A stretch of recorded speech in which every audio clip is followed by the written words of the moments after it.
ব্যক্তঙেন চরাচরম তৎপদং দর্শিতঙেন তস্मै শ্রী গুরবে নমঃ। ওম মূকং করোতি বাচালং পঙ্গুং লঙ্ঘয়তে গিরিম যৎকৃপাতমহং বন্দে পরমানন্দমাধবম।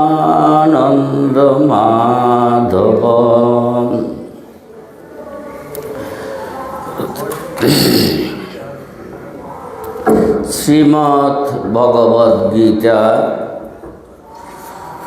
সপ্তম অধ্যায় জ্ঞান বিজ্ঞান যোগ। এই সপ্তম অধ্যায়টির সার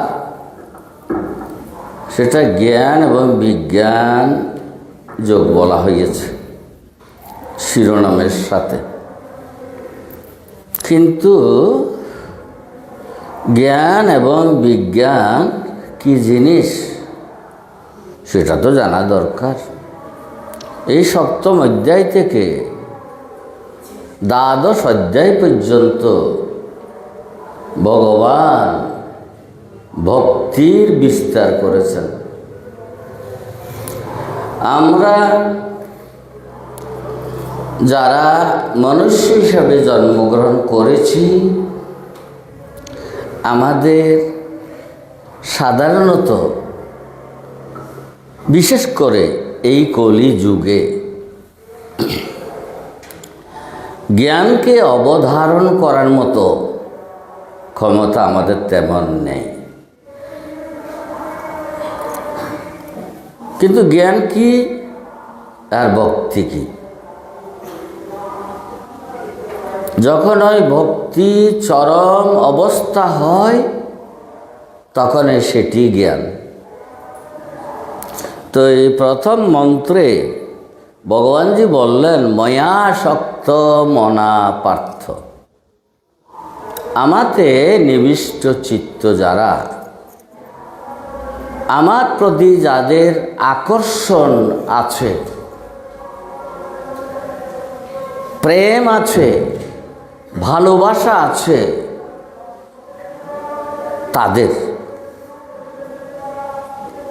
তারা কি যোগন যুঞ্জন, তারা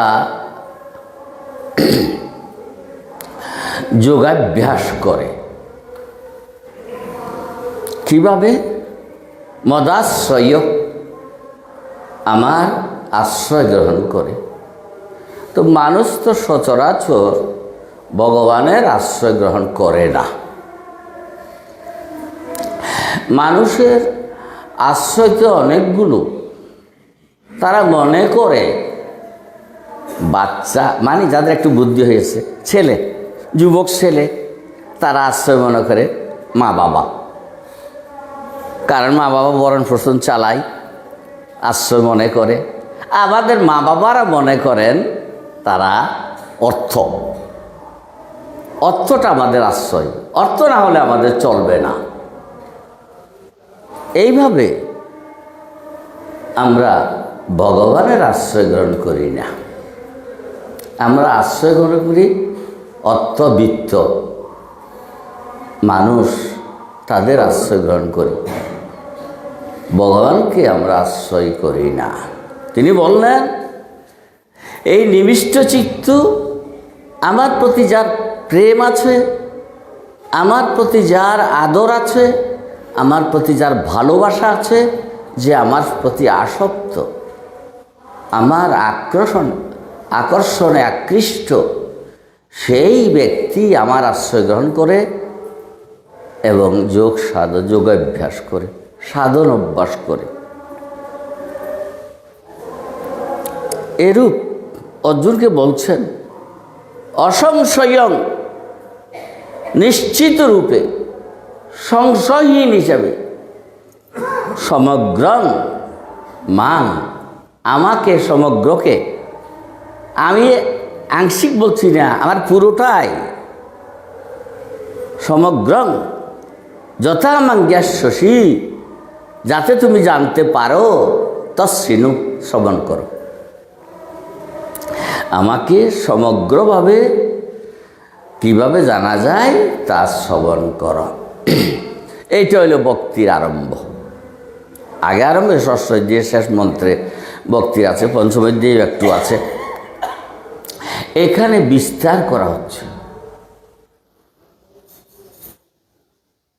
অনেক সময় আমাদের বেদের যে মন্ত্রগুলো আছে, সার মন্ত্র, সে মন্ত্রগুলো অনেক সময় ভক্তিটাকে মাইনাস করে দেয়,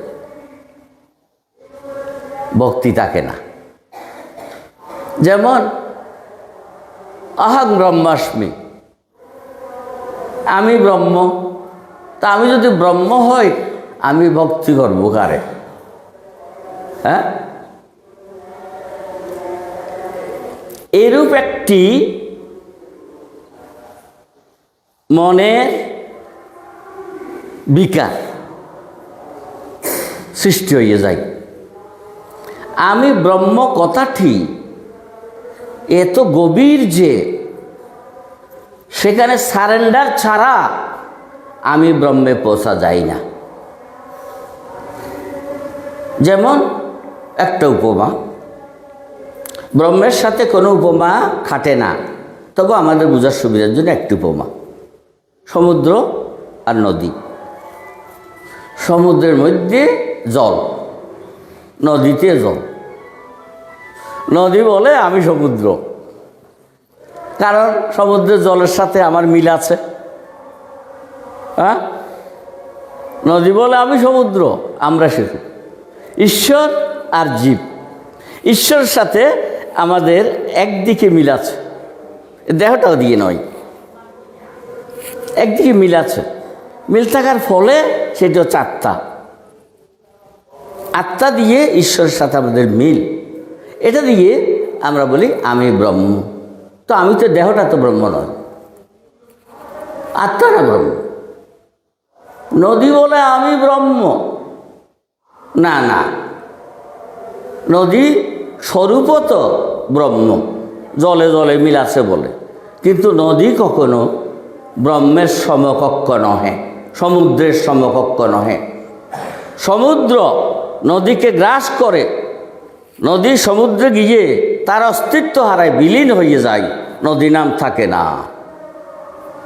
সমুদ্র সমুদ্রই, আর নদী সেখানে গিয়ে মিলিত হয়ে একাকার হয়ে বিলীন হয়ে যায়। আমরা তদ্রূপ। এই জন্য ভগবানজি প্রথম এই যে সপ্তম অধ্যায় থেকে তিনি বুঝাচ্ছেন যে দেখো আমার সাথে তোমাদের স্বরূপত মিল আছে। মিল থাকলেও তোমাদের তো একটি বন্ধন আছে, আমার তো বন্ধন নেই, তোমাদের বন্ধন আছে, মায়ার বন্ধন, হ্যাঁ, তোমরা ভোগের বন্ধন, কামনা বাসনার বন্ধন, সেগুলো তোমার আছে। দেহাত্ম বুদ্ধির বন্ধন, আবার তো সেগুলো নেই। কাজে এই বন্ধনটা তোমাদের বিনাশ করতে হবে। বিনাশ করার জন্য সে মূল তত্ত্বটি তোমাদের বোঝা দরকার। আমার সমগ্র তত্ত্ব, আমার সমগ্র তত্ত্ব কি? আমি ঈশ্বর, আমি নির্বিশেষ ব্রহ্ম, আমি সবিশেষ ব্রহ্ম, আমি নির্গুণ ব্রহ্ম, আমি সগুণ ব্রহ্ম। হ্যাঁ, আমি অবতার, আমি ভগবান। এই যে আমার বিভূতি, বিভূতি রূপে আমি আছি, ঋষি রূপে আছি, গুরু রূপে আছি, মহাত্মা রূপে আছি। এইভাবে, হ্যাঁ, চন্দ্র সূর্য, সূর্যের জ্যোতিরূপে আছি, চন্দ্রের রস হিসাবে আছি, শক্তির রূপে আছি, আগুনের অগ্নিদাহিকা শক্তির হিসেবে আছি, হ্যাঁ, এইভাবে আমি সর্বত্রই আছি। সব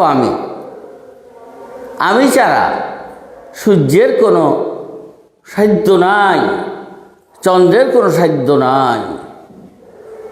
রস, জলে আমি রস, বেদেতে আমি ওঙ্কার। এইভাবে তিনি সামগ্রিকভাবে, আবার কি দেখো আমি আবার কি রূপে আছি, আমার দুইটা প্রকৃতি, একটি জড় আর একটি চেতন। জড় কি? পঞ্চভূত, পাঁচটি, মন বুদ্ধি অহংকার তিনটি, কটি হলো? আটটি। পাঁচটি ভূত আর মন বুদ্ধি অহংকার, এটা জড়। এটা আমার প্রকৃতি। আমার প্রকৃতি মানে আমার শক্তি। এই শক্তিটা আমার, এদের কোনো শক্তি নাই, এটা আমার। আরেকটা আছে পরা প্রকৃতি, এগুলো অপরা, আর একটা পরা প্রকৃতি, সেটা চেতন। সেটা কি আবার? চেতনটা কি? তোমাদের অন্তঃকরণের মধ্যে, জীবের অন্তঃকরণের মধ্যে যে আমার প্রতিবিম্ব পড়েছে, সেটি পরা, সেটি চেতন। এই দু প্রকৃতির আমি অতীত, প্রকৃতিস্থ অথচ প্রকৃতির অতীত। আমি প্রকৃতি নহি, প্রকৃতি আমার শক্তি, শক্তি আমার, আমি আলাদা। আমার শক্তি, আমি শক্তিটা প্রয়োগ করি অথবা প্রয়োগ করি না। আমি যখন শক্তি প্রয়োগ করি তখন সৃষ্টি চলে, সৃষ্টি স্থিতি লয় হয়। যখন শক্তিকে স্তব্ধ করে রাখি তখন শান্ত, স্থির, সৃষ্টিহীন, তখন সৃষ্টি থাকে না। এইভাবে তোমরা আমাকে দেখো। তিনি তো বললেন, গীতায় বললেন, সূর্যে আমি প্রভা, চন্দ্রে আমি, হ্যাঁ, চন্দ্রমা, রসে আমি, জলে আমি রস, পৃথিবীতে পূতগন্ধ, এও বললেন। আর একটু বড় করে ভাবা দরকার আমাদের। কি জন্য ভাবা দরকার? যে এই অনন্ত কোটি বিশ্ব ব্রহ্মাণ্ড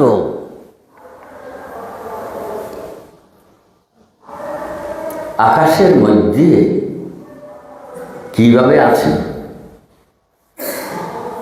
একটার সাথে একটা ধাক্কা খাচ্ছে না কেন? কে এটা সেট করেছেন? জীব না শিব? হ্যাঁ,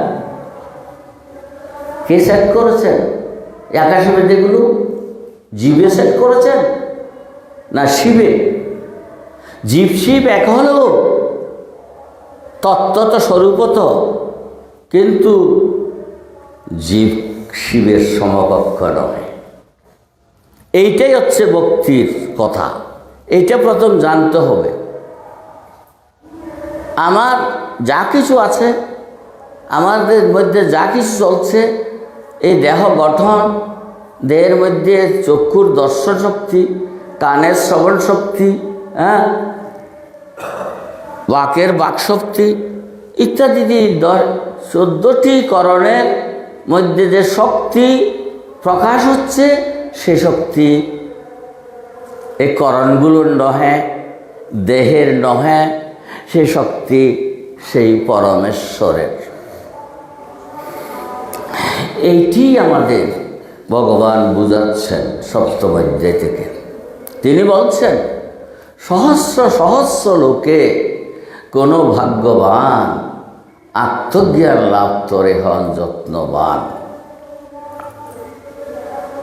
এই কথাটি বলার উদ্দেশ্য হচ্ছে, তিনি তো প্রথম বলেছেন, কি বললেন? জ্ঞানং তেহং সবিজ্ঞানং ইদং বক্ষ্যাম্য শেষত। আমি তোমাকে বিজ্ঞানের সহিত জ্ঞান বলবো, একেবারে অশেষ রূপে বলবো, আর কিছু জানার বাকি থাকবে না। সেভাবে বলবো যশ জ্ঞাত্বা না বুঝন্যাস জ্ঞাতব্যম অবশিষ্যতে।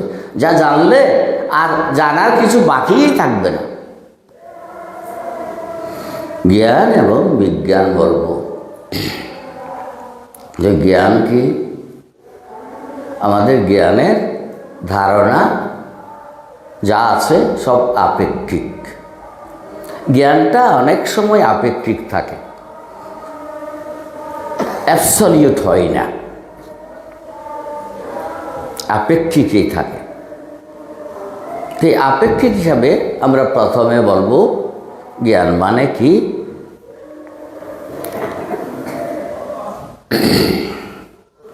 গুরুর মুখে, শাস্ত্র মুখে শুনে কথা।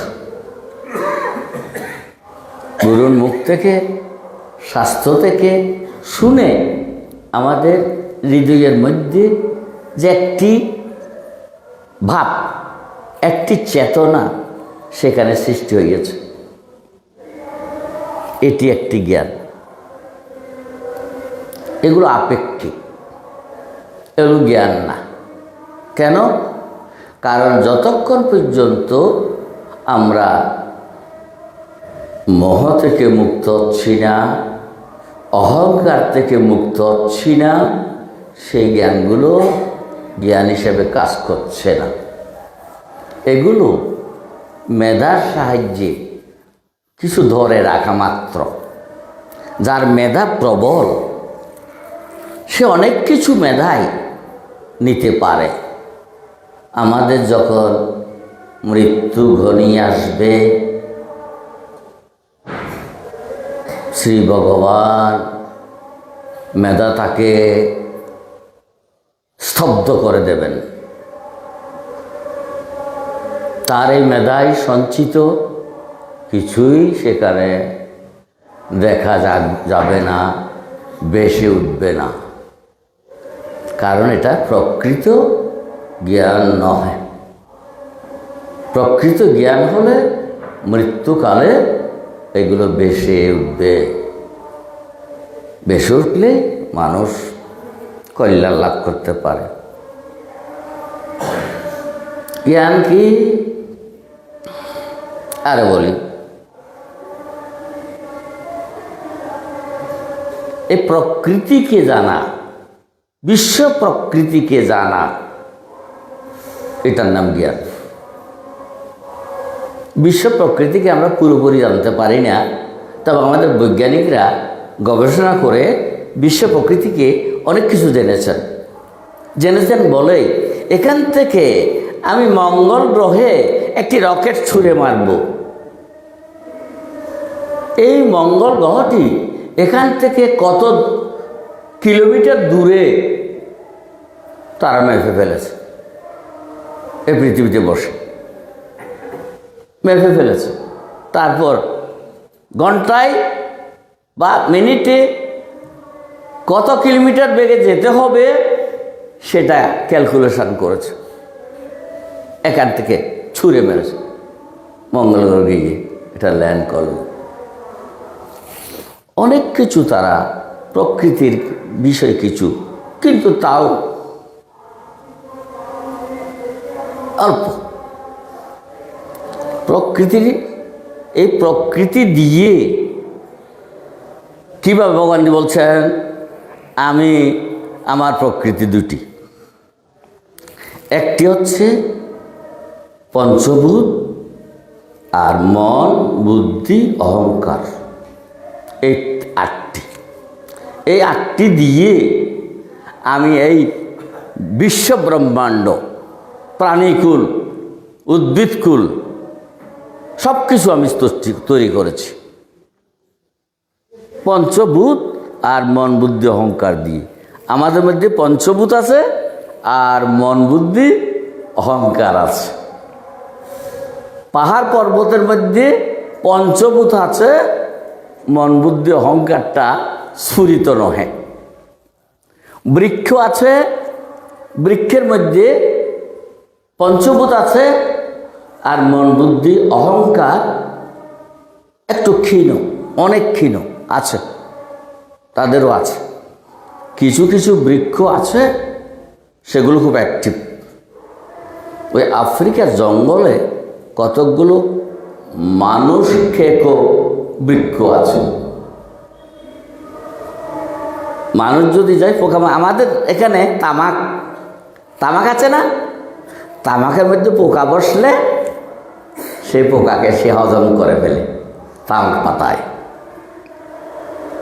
তেমনি ওই যে মানুষ খেকো গাছগুলো, মানুষ যদি কাছে যায় এমন করে থাকে পাতাগুলো, ওই আমাদের ওই খেজুর গাছের পাতার মতো এমন তো করে থাকে। মানুষ কাছে আসলো আমনি ধরে হজম করে ফেলেছে। তাদেরও আছে চেতনা। হ্যাঁ, এই জড়, তারপর এটা দিয়ে এই সূর্য চন্দ্র গ্রহ নক্ষত্র অনন্ত কোটি বিশ্বজগৎ এই প্রকৃতি দিয়ে তিনি তৈরি করেছেন। সেই তৈরি করার যে ফর্মুলা, সেই ফর্মুলাগুলো সেট করা আছে। আমাদের বৈজ্ঞানিকরা গবেষণা করে ওই যে সেট করা ফর্মুলা আছে সেখান থেকে কিছু কিছু সংগ্রহ করে নিয়েছে। সংগ্রহ করে নিয়ে এই বস্তুর সাথে এই বস্তু মিশিয়ে, এই বস্তুর সাথে এই বস্তু মিশিয়ে তৈরি করছে জিনিস। রাসায়নিক ক্রিয়া বিক্রিয়া ঘটিয়ে তারা নতুন নতুন জিনিস তৈরি করছে, কিন্তু ফর্মুলাটা কিন্তু ওই বৈজ্ঞানিকেরা আবিষ্কৃত নয়। ওই ফর্মুলা তিনি ওখান থেকে নিয়েছেন যেখানে সেট করা আছে, সেট করে নিয়েছে।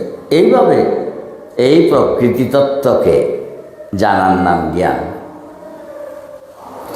আর এই প্রকৃতি তত্ত্বের মধ্যে ঈশ্বর অবস্থান করে এই যে ঘটনাগুলো ঘটাচ্ছেন প্রকৃতি সহ, তাকে জানার নাম বিজ্ঞান। সমগ্র প্রকৃতিকে জানা আর তাকে জানা একসাথে, এটার নাম বিজ্ঞান। এটা কিভাবে জানা যায়? সমাধিতে। সমাধি ভিন্ন, এটাকে জানা যায় না। এটার নাম হচ্ছে বিজ্ঞান। এটার নাম জ্ঞান ও বিজ্ঞান যোগ। বিজ্ঞান লাভ করতেই হবে মানুষকে। তো আমাদের সমাজের মধ্যে আমরা কীরূপ আছি? আমরা, ভগবানজি বললেন যে এই যে লোকেরা তো আমাকে জানে না, বুঝে না। আমি অবতার হয়ে পৃথিবীতে এসেছি, কখনো মানুষ কখনো পশু, আর স্বর্গের মধ্যে আমি দেবতা হয়ে অবতার হয়েছি। তো তারা মনে করে আমি ওইটি মানুষ। আমি যে মানুষ নয়, আমি যে পশুটি, শূকর অবতার, বরাহ অবতার। আমি বরাহ নয়, বরাহ মনে করে। আমি মানুষ নয়, সেটা মনে করে। তারা আমাকে জানে না, আমাকে মানুষ মনে করে, অবজ্ঞাও করে। যখন আমি শ্রীকৃষ্ণ রূপে পৃথিবীতে ছিলাম তখন আমাকে তারা মানুষ মনে করেছে, করে কি করলো? হ্যাঁ, আমাকে মারতে চেয়েছে। সেই শয়তান দুর্যোধন আমাকে মারতে চেয়েছে। আমাকে তো মানুষ মনে করেছিল, সবাই আমাকে মানুষ মনে করেছে। আমার পরম ভাব তারা জানে না, এই জন্য জানে না বলে। আর তারা তো মায়ামোহে গ্রস্ত। আর তাদের কি মানুষগুলো কি চায়? কামনা বাসনা, ভোগ লালসা। ওই কামনা বাসনা পূরণ। আবার ওই পাপীদের কথা বলছি না, আমি পুণ্যাত্মাদের কথা বলছি যে তারা ভগবানকে পূজা করে, শাস্ত্র মেনে উপোস থেকে, হ্যাঁ, শুদ্ধ শান্ত হয়ে পূজা করে, তারা অন্যায় করে না, ভালো কাজ করে। বলে ভগবান আমার এইটা চাই, টাকা চাই, বাড়ি চাই, গাড়ি চাই, আমাকে কেউ চাই না। তো আমি কি করবো? তো তারা এভাবে কি করে? তো আমি তো একটা জাল বিস্তার করে রেখেছি, সে জাল বিস্তার করে আমি লুকিয়ে রেখেছি। যে আমি যে লুকিয়ে আছি তারা যে খেয়াল করে না।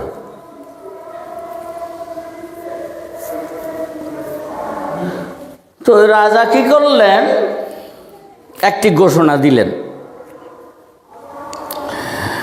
সূর্যাস্তের পূর্বে যে আমাকে খুঁজে বের করতে পারবে আমি তাকে আমার সিংহাসনটি দিয়ে দেব। এই ঘোষণা দিয়ে তার রাজ্যের মধ্যে অনেকগুলো এক্সিবিশন সেন্টার খুলে রেখেছেন। ওই এক্সিবিশন দেখেছো তোমরা? তোমরা দেখো নাই? এক্সিবিশন মানে নানা দৃশ্য দেখাবে সেখানে। ওখানে আবার ওই বেগুন ধরেছে একটা 5 কেজি, ওইটা ওখানে রেখেছে। নানা কিছু ওখানে দেখায়, হাতি ঘোড়া যা কিছু আছে, সার্কাস দেখায়। এক্সিবিশন বের হয়েছে মানুষ রাজাকে আবিষ্কার করবার জন্যে। গিয়ে কদ্দূর দেখে যায় এক্সিবিশন। আচ্ছা এটা একটু দেখে নি কী আছে ওখানে, এটা একটু দেখে নি। আরে বাবার এক্সিবিশন দেখতে দেখতে দেখতে দেখতে সূর্যাস্ত তাদের অনেকের হয়ে গেছে। এক ভদ্রলোক কী করলো? বলো যে বাবা বারে বাবা, আমি এক্সিবিশনটা এগুলো দেখবো না, আমি চোখ বুঝে চলে যাব, রাজাকে আগে দেখে ফেলবো, তাকে আবিষ্কার করে সিংহাসন তো আমার হয়ে যাবে, তখন আমি সব কিছু পরে দেখতে পারবো। সে গিয়ে সরাসরি রাজার কাছে গিয়ে রাজার সাক্ষাৎকার লাভ করল। রাজা তার সিংহাসন দিয়ে দিয়েছে। সেই রাজা হচ্ছে শ্রী ভগবান। তিনি বলছেন আমাকে সূর্যাস্তের পূর্বে আবিষ্কার করো, আমি তোমাকে আমার সিংহাসন দিয়ে দেব। তোমার সূর্যাস্ত হচ্ছে তোমার মৃত্যু। তোমার জন্ম থেকে তুমি যাত্রা শুরু করেছো, আমাকে আবিষ্কার করো।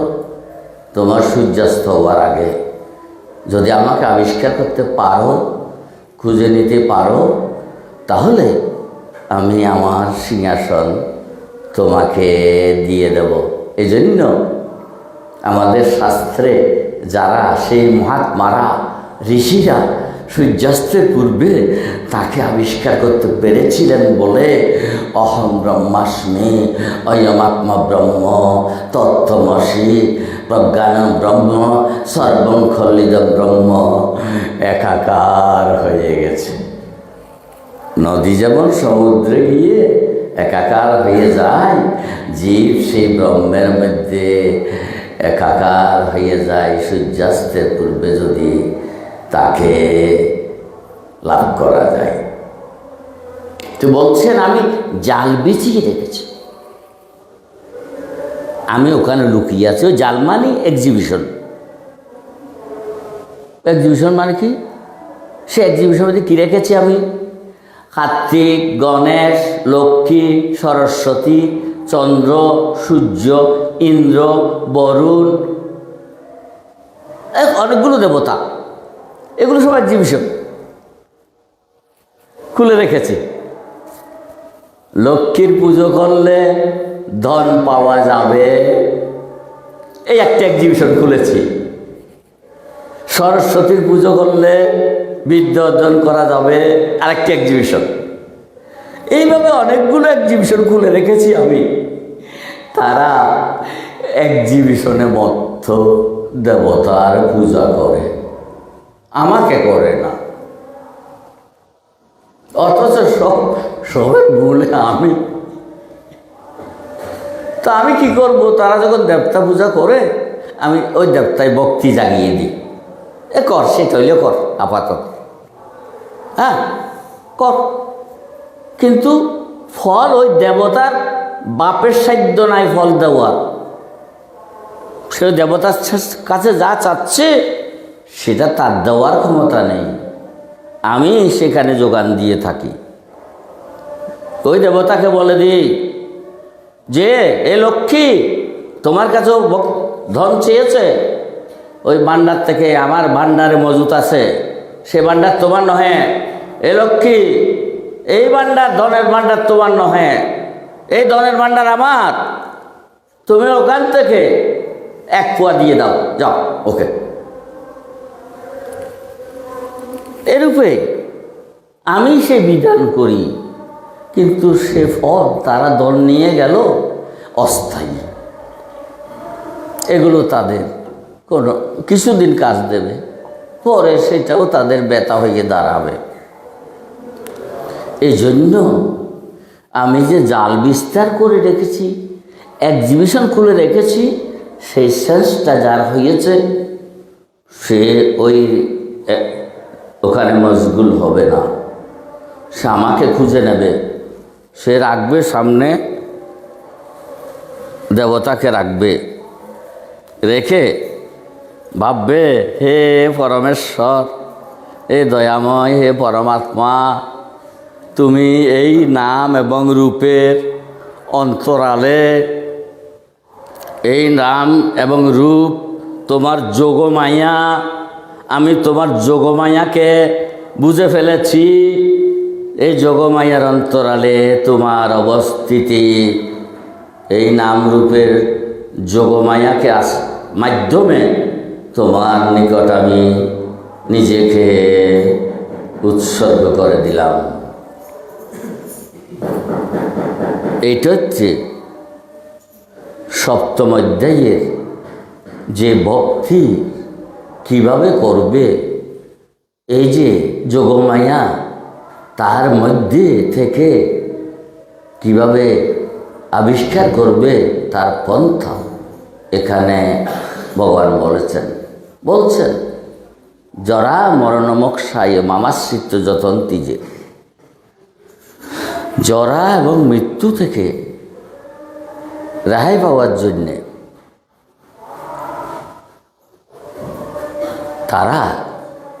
যারা আত্মনিবেদন করেছে, জরা এবং মৃত্যু থেকে মুক্তি পাওয়ার জন্যে যারা আত্মনিবেদন করেছে, তারা আমাকে সমগ্র রূপে জানতে পারে, আমাকে বিশ্রান্তি লাভ করতে পারে। তারা আমাকে কিভাবে দেখে? অধিভূত রূপে দেখে, অধিদৈব রূপে দেখে, অধিযজ্ঞ রূপে দেখে এবং স্বরূপ দেখে। কিভাবে দেখে? অধিভূত মানে ভূতকে অধিকার করে। এই ভূত প্রকৃতির একটি অংশ হিসাবে বললাম, জড় প্রকৃতি।